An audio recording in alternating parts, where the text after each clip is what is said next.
কেইদিনমান আগতে আমি আপোনালোকক যাৰ যাৰ ৰেচন কাৰ্ড নাই তেওঁলোকক আমি ৰেচন কাৰ্ডো দিলো।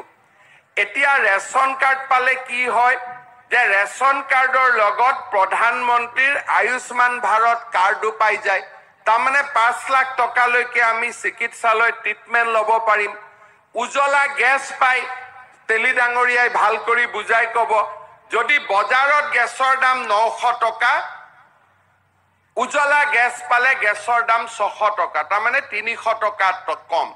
এখন কাৰ্ড ল'লে, কাৰ্ড হ'ল চাউল পালো, চাউলৰ লগত আয়ুষ্মান ভাৰতৰ কাৰ্ড পালো, আয়ুষ্মান ভাৰতৰ কাৰ্ডৰ লগত আমি কি পালো 300 টকাকৈ গেছৰ মূল্য কম পালো।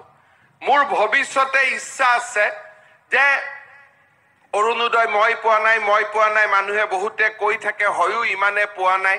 ভৱিষ্যতে মোৰ এইটো ইচ্ছা আছে যে যাৰ ঘৰতে ৰেচন কাৰ্ড আছে তাকে এটা অৰুণোদয় দি দিয়া। তেতিয়া সেই চিন্তাটো নোহোৱা হৈ গ'ল যে কোনে পাইছো নাই পোৱা হিচাপ নিকাচৰ কথা নাই, যদি ৰেচন আছে অৰুণোদয়ো পাই গ'লো।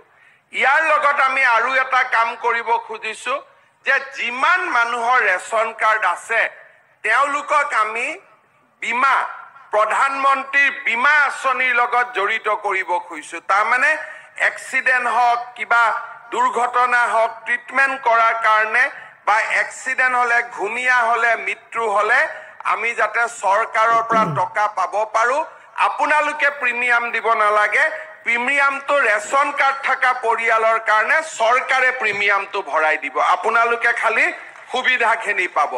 তাৰমানে আজি আপোনালোকে চিন্তা কৰক, 1.5 লাখ ল'ৰা ছোৱালীক চাকৰি, তাৰ লগত মহিলাৰ মাইক্ৰ' ফাইনেন্সৰ লোন ৰেহাই, মিছন বসুন্ধৰাৰ জৰিয়তে মাটি বাৰী, যে যাৰ যাৰ মাটি নাই তাক মাটি দিয়া কাম, তাৰ পিছত মহিলাৰ উদ্যমিতা আঁচনি, তাৰ পিছত যুৱকসকলৰ বাবে আত্মনিৰ্ভৰশীল অসম আঁচনি 18 ফেব্ৰুৱাৰীৰ পৰা ইণ্টাৰভিউ আৰম্ভ হ'ব।